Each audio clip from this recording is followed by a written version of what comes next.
Hello বন্ধুরা, আজকে আমরা যাচ্ছি বেলতলাপাড়া কফি হাউসে। তো দেখতে কিন্তু অনেক সুন্দর। তো আমরা বলতে বলতে চলে এসেছি খুব কাছাকাছি। জাস্ট আপনাদের একটু কফি হাউসটি দেখায়, ওই যে দেখা যাচ্ছে, মনে হচ্ছে একটি রিসর্টের মতন। তো দেখতে কেমন লাগছে আমার কমেন্ট বক্সে জানাতে ভুলবেন না কিন্তু। তো এবার চলে এসেছি, তো এসে দেখি অনেক সুন্দর লাগছে ভিউ পয়েন্টটা, অনেক লোকজনও আছে। আর এখানে খেজুর গাছ রয়েছে, চালাঘর রয়েছে এবং কি কুড়ে ঘর রয়েছে, আরও রয়েছে পদ্মা ফুল। জাস্ট আপনাদের পদ্মা ফুলটি একটু দেখাই।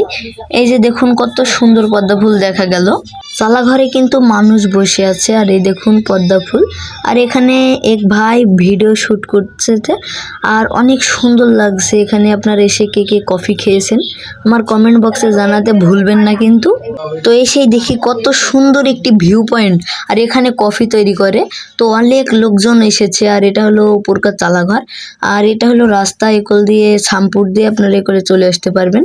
তো আপনারা কে কোন জেলায় থেকে দেখছেন আমার কমেন্ট বক্সে জানিয়ে দিবেন। তো এখানে অনেকজন লোকজন এসেছে, আর এটা একটি পুকুরের উপরে, অনেক সুন্দর লাগছে দেখতে। আর এই কোলে রয়েছে মাঠ, আর কত সুন্দর লাগছে আপনাদের বলে বোঝাতে পারবো না। তো বন্ধুরা, আপনাদের কাছে আমার একটাই চাওয়া, আমার চ্যানেলটিকে সবাই সাবস্ক্রাইব করে আমার পাশে থাকার চেষ্টা করবেন। সবাই ভালো থাকবেন।